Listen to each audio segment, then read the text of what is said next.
What's up guys, this is Milos. Welcome back to my channel. Last week I posted my new 3D elevation and reverse map of the Iberian Peninsula, and I got a lot of interest in how I make this kind of maps. And in this tutorial I want to show you how you can do that using a rayshader package in R. Alright, our first step is to install and then load the packages that we need.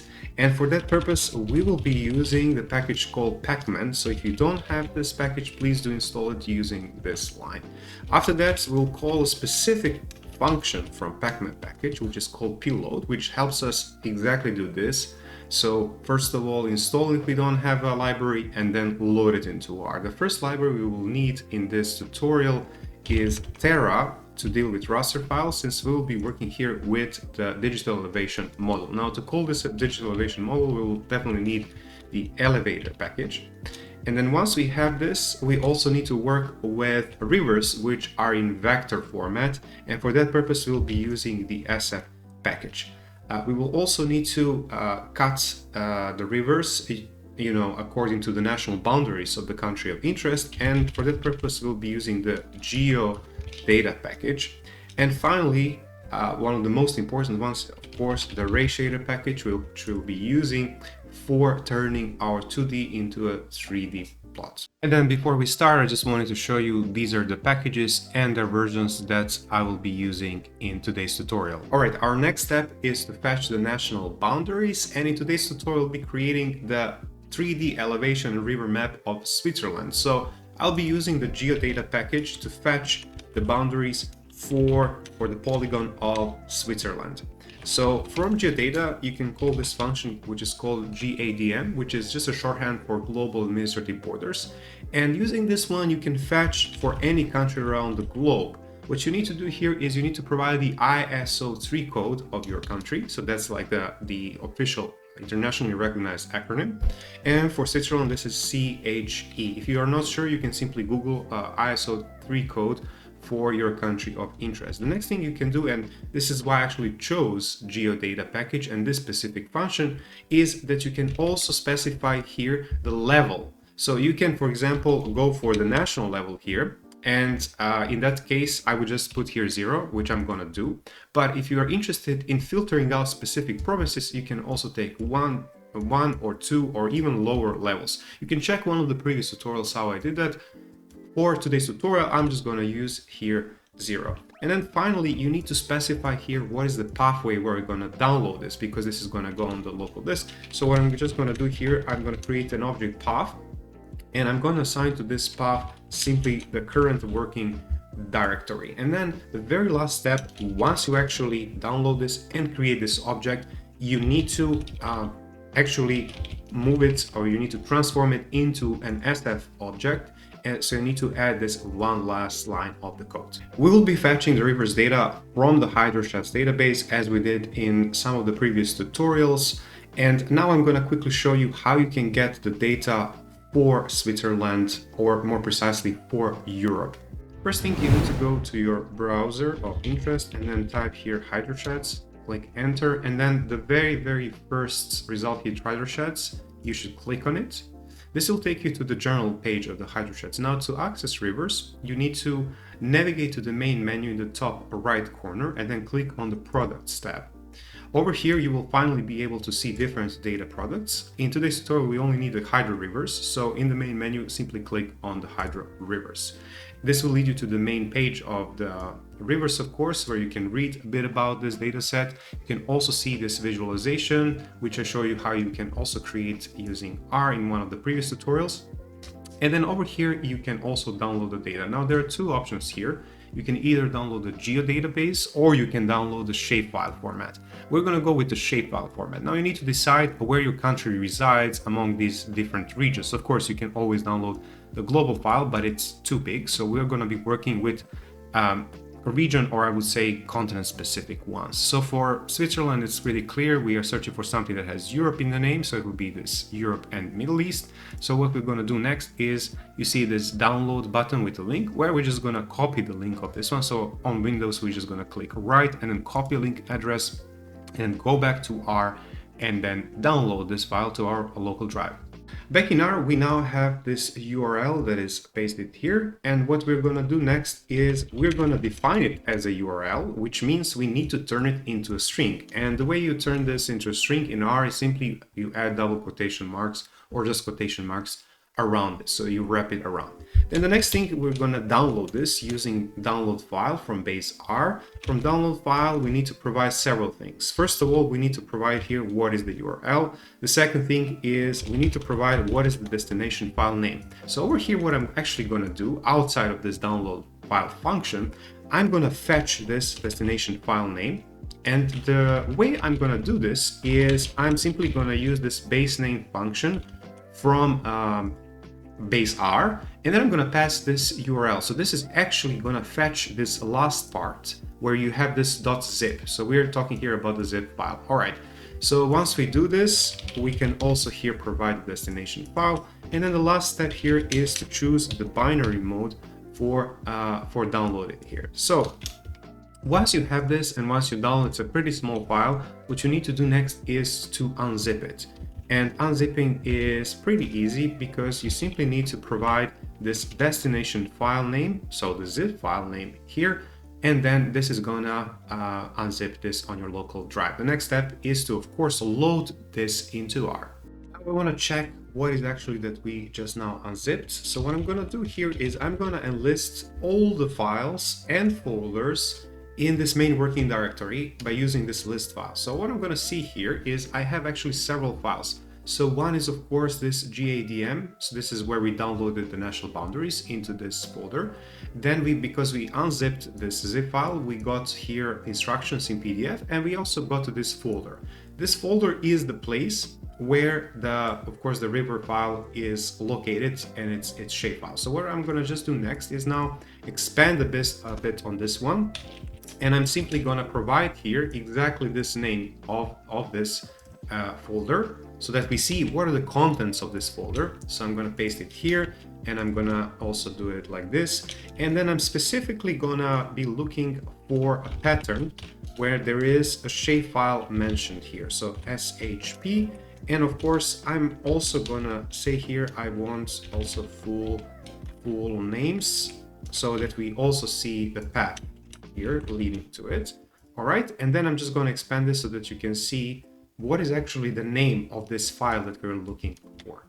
Okay, so this is the name, and this is also the pathway. So what we're going to do next is simply create out of this one an object and just call it file name, so that we can later on also, load it into R. We'll be loading only the rivers for the extent of Switzerland, and for that purpose, we will go back to one of the previous tutorials where we use one of the cool functions, which involves the use of the well-known text for defining the extent that you want to load with the SF package. This comes very in handy if the file, your river file, is very large, but you only need for a small portion. So what we're going to do next is, first of all, create here a bounding box of Switzerland using the SF package and its function stb box. So we just need to pass here this country SF. All right, once we are done with this, we will be able here to see the minimum and maximum longitude and latitude values denoted by X is of course the longitude, and Y, that is the latitude. So what we want to do next is these values, we want to just kind of copy, and we want to paste them here so that we have them. And I'm just going to turn them here into comments so that you can actually see once we now build a query how we do that. And I'm going to build a query by first of all creating this well-known text object, and this needs to be a string. All right, so it needs to be a string, and we are building here a polygon. So that's the first here function that we need to type. We're building a polygon, and the polygon is going to include these values here in a certain order. So we're going to actually start off by first providing the minimum longitude value like this, and then it's going to be followed by the minimum latitude value. So there's going to be a space here, no comma, as you see. The comma comes actually only here. So after the first pair, you provide here a pair of points, then you have the first one. Then we go for the second one. Now in the second one, you provide the minimum, again, longitude, but this time you provide the maximum latitude, which is this one. And again, you end with a comma. So we're going to have actually 5 pairs of this. So this is exactly how you should also do in your case if you are working on your own project in this appearance. Of course, there are going to be different numbers because the coordinates are going to be different. Anyways, we go to the third now, and the third now includes the maximum longitude value, so the maximum longitude, and again the maximum latitude. So I'm just at this point just copying and pasting everything. The fourth one is gonna again include the maximum one, but it's gonna also include the minimum. So again, there needs to be a space. So these are the 4, and then finally the fifth one is going to include again at the end the minimum longitude, and it's gonna also include the minimum latitude. So we actually close off with this first pair as we started. Now, once you actually have this, you are now ready to load the rivers, which is going to load only the extent for Switzerland. And I'm going to call this final object country rivers. And to load, of course, I will be using st_read function from the asset package. And over here, I will be loading, of course, that file name that we previously defined. Let me just show you. So we're going to be using file name. And then importantly here, there is a command which is called wkt_filter. So this is where we can actually provide this query and say, hey, we don't need everything. We only need for this extent, and we define the query here. Okay, that's not all, because this is gonna load the extent of Switzerland. So basically also some of the rivers that go outside of its borders. So in the last step, what we want to do is we want to clip the rivers and only keep those inside of the borders of the Switzerland. So that's why I'm using here st intersection and just passing here the country polygon so that we clip using the country polygon. Let's quickly visualize what we got here using the plot function from base R, and then also passing here the country rivers object. If you followed everything so far, there was no error. You should be able to see this river map of Switzerland, which looks quite messy, but don't worry, we will get it into order. One thing we will want to do is actually scale these rivers by their size, and this is exactly what we're going to implement later on in rayshader.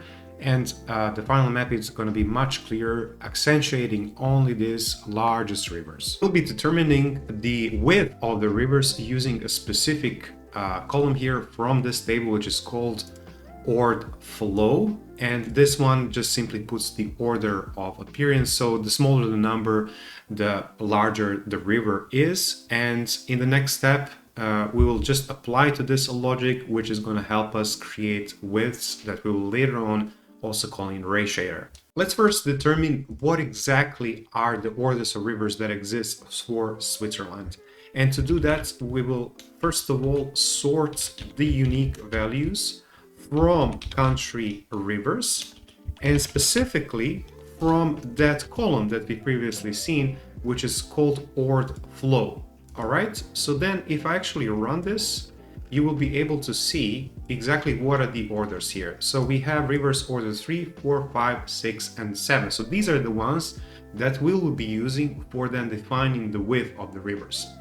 But before we actually do that, I want to also show you the easiest way to get the coordinates reference system, because we will be turning these rivers into specific coordinates reference system for Switzerland. The easiest way to get a coordinates reference system for your country of interest is simply to go to the website epsg.io, and it's one of the first ones here. So what you just need to do here is you need to specify the name of the country you are searching for. You click search, and then usually there is your results should be here, but it says here that the area of use is not really the country Switzerland but Puerto Rico. So the first two results are off, but the third one is exactly what we're going to be going for. So always search what is the area of interest, and then always take the top result because that's the freshest one. So I'm going for this one, and then once you're here, you need to scroll down. You need to scroll down and find here in this export, you need to find this proch.4. Click on it, and this is going to give you a text. Now what you need to do next is simply copy this text, and we'll be using this back in R to reproject our rivers into the coordinates reference system for Switzerland. Now we pasted here this coordinates reference system for Switzerland, and what we need to do next is convert this into a string by adding double quotation marks around it. And then we need to pass it into an object which we can call, for example, CRS country. Once we have this, we are good to go. So now what we can do is we can define the width of these rivers. So by first of all creating the column. And after that, what we can do is we can also assign different pixel values to these different widths. All right, so the first thing to do is to create a new object and then work of this country rivers. Now, for this purpose, we'll be using dplyr and specifically mutate for creating new columns. So the new column is width. And at first, our width column is simply going to be a numeric version of this orth flow that we previously saw. But the values of the orth flow are not that high in terms of the pixel size, so we will need to readjust them. And to readjust them, we will need to readjust every single one, which means that we then have multiple conditions that we want to change. So if you want to deal with multiple conditions using dplyr, you can simply use case when. Case when is from also the SQL syntax, and it's also used for the purpose when you want to change actually multiple values to some other values. So we want to change width values, and if you remember, the orth flow for Swiss rivers go from 3 to 7. So we need to start from the width 3, that's the highest one. So if we say here, if width 3 equals 3, then is this lambda sign, and then we turn into, for example, let's say 16 pixels. And now we need to do the same thing for all the other ones, so all the way to the 7. The trick here though is that you actually want to decrease this further. So you want to gradually decrease this number so that we can see a difference in the river width in the final plot itself. So for example, then for the value 5 we can do this, and then finally for the value 6 we can, for example, assign a level of 10 pixels, and we can finalize this with the level of 7 with, let's say, for example, the size of 6. And then in the end, if there are any missing values, you can just use this line of code to say that they can be converted into 0, meaning they're going to be omitted from the main plot.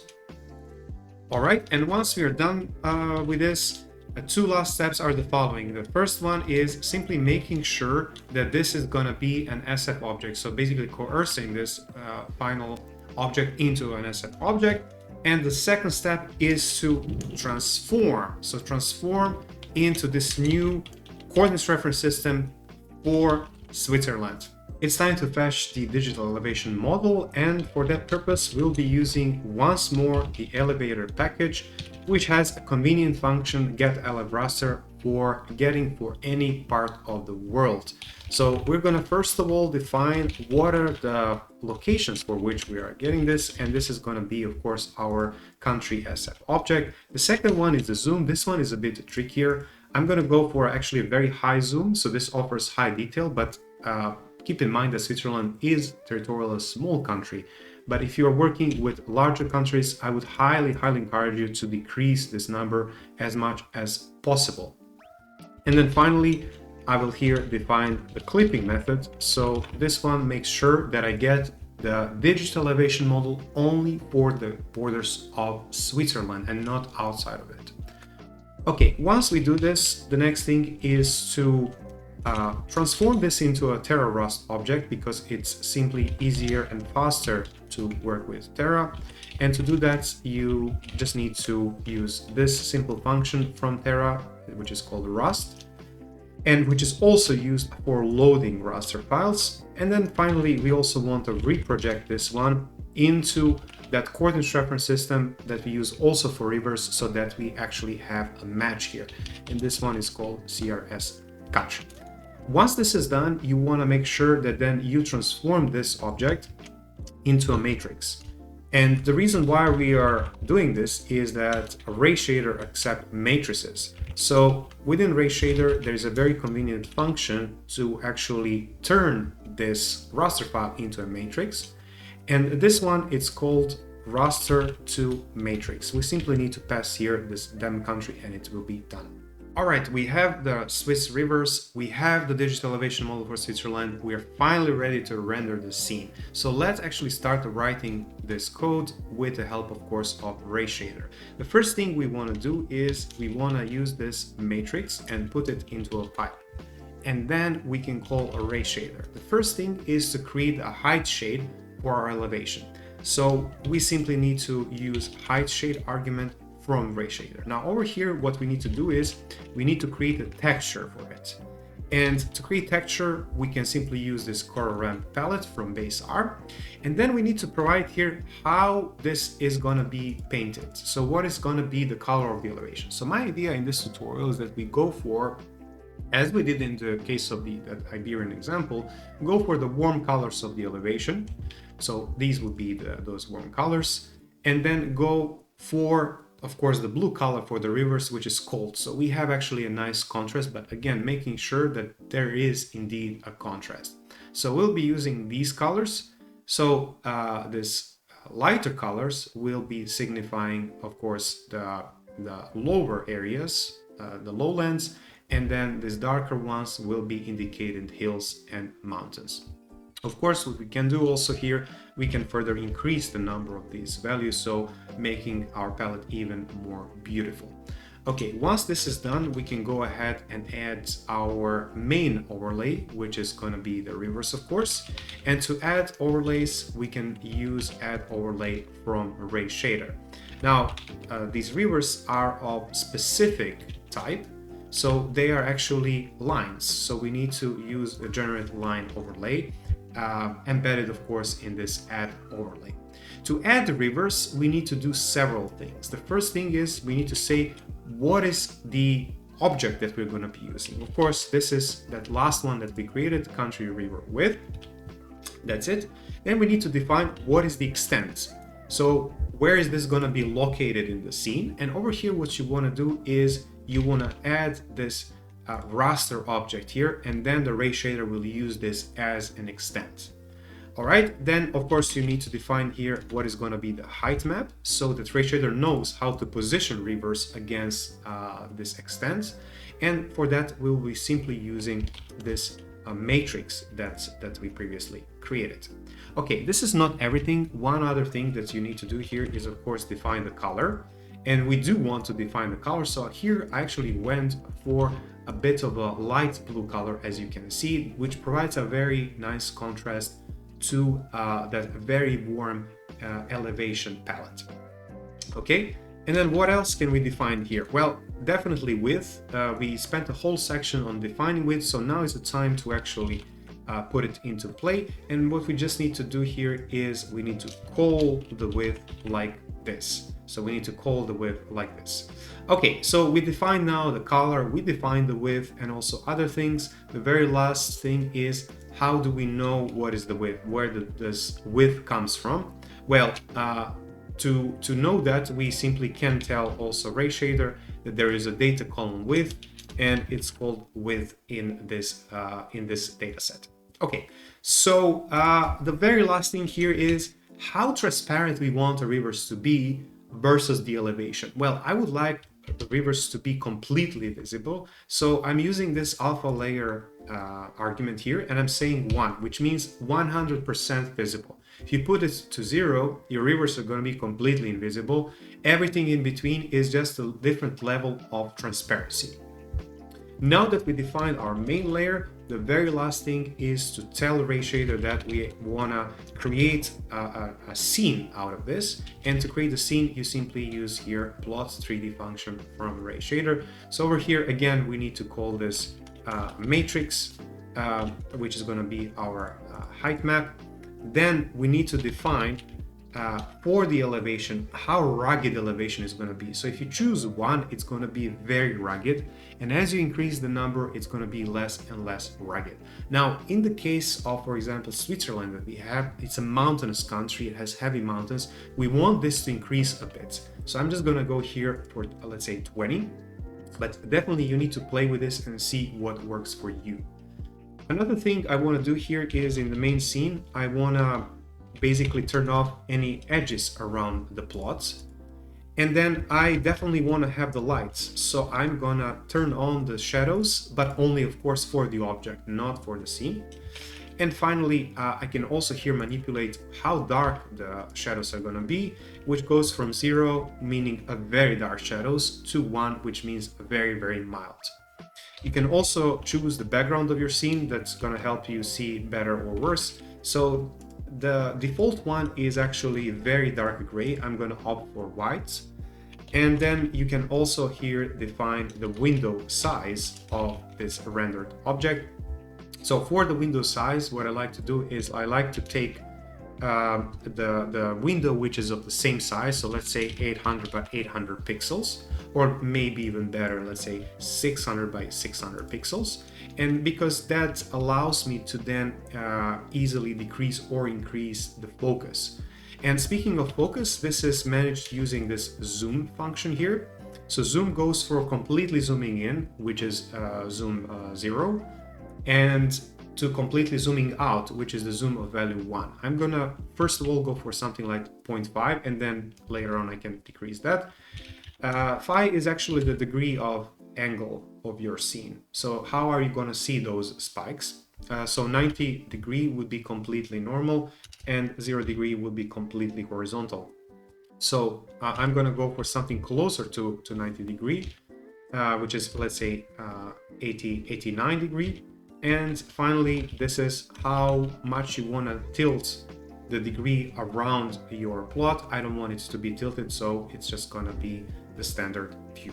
So our render scene is not completely visible. So in the next step, I will show you how you can readjust it so that you can completely see your object of interest. Okay, so to readjust the view, you can simply use a render camera from rayshader, and then you can readjust 3 things. You can, for example, if you want to readjust degree, if you want some other degree, you can also readjust the theta value, or you can readjust the zoom value. We're gonna readjust the zoom value, and I'm gonna assign it a higher value. So I'm gonna zoom out using now 0.75. And now you can clearly see the entirety of Switzerland. All right, so we are ready to finally render and then save our object as an image. First of all, we're gonna be defining here the name of this file. Remember here, you actually need to provide an image extension. We'll be using this PNG file. And then after that, you need to define here, the name of the file. So we're just gonna go here for the 3D elevation rivers. And then we can start writing the code using a rayshader. So from rayshader, we need a render high quality, which helps us render this object and save it locally. The first argument we need here is the name of the file, which we already have. The second one is whether we want actually to see the scene as it renders, or this object as it renders. So over here, we just simply put true so that we do want. The third one is lights, but this one is the lights of the scene, not of the object. So for the object, we will have a light, we will define it. So over here, I'm actually going to turn off the light for the scene because I don't want very strong shadows in the background. And then here we come to the light itself. So the light for the object. Now over here, like in so many previous tutorials, we will be using a specific customized light file. We're not going to be using the default in rayshader, and we'll be using from the website, which is called Polyhaven. You can check it out. I'm going to provide the link to this website in the description box. And you can also check some of the previous tutorials where we use that. We'll be using one source of warm light for this one, which is called Photo Studio Log Hole. And this is actually the link to this file. So what we need to do next is, first of all, turn this into a string. Then we need to pass this to an object, and then we need to use this object to then for downloading this file. So I'm actually going to call this HDRI file, and it's going to be the base name of this view. And finally, we can just use here download file from base R. We can then pass the URL, then we can pass also the destination file name. So that would be this HDRI file. And then finally here for the mode, we can use this binary mode. So this will download into your current working directory, all right? and it's going to download under this HDRI file name. So what we need to do here, essentially, we need to take this file name and then go back here to the render high quality and pass it here to this environment light. All right. Once we have that, what we essentially need to do is decide how strong this source of light is going to be. And this is called intensity. So this is called intensity or intensity of this environment light. So over here, one would be the baseline, I would say. So that would be like the base strength of this light. And then if you actually increase it a bit, let's say to 1.5, I would say this will be like 50% increase. So it's not really intuitive. You really need to go through several iterations to see what goes around here. All right, once we have this, there are other things that we can also set. One of them is whether you want to be able to move the scene as it renders. So I usually switch this off, because otherwise, usually if you try to kind of rotate or move it while it renders, rayshader then crashes. Okay, and then finally what you can also define here is the width in the heights of your image, so in pixels. And here, for example, we can go for, let's say, 3000 by 3000 pixels. If you want really crisp photo, then you can also increase these options here. And this is how you create a crisp 3D elevation and reverse map of Switzerland. You can also do it for any country in the world if you followed today's video. If you, however, want to replicate today's analysis, I prepared the link to the GitHub repo in the description box below, so do check it out. Feel free to clone it, reuse it, modify it as you see fit. Also, I prepared an extra code to replicate my map of the rivers in the Iberian Peninsula, so do check also that out. If you're new to R and you seek to expand your knowledge of data visualization and geospatial analysis in R, I prepared a few cool tutorials for you, so do check them out. See you next time.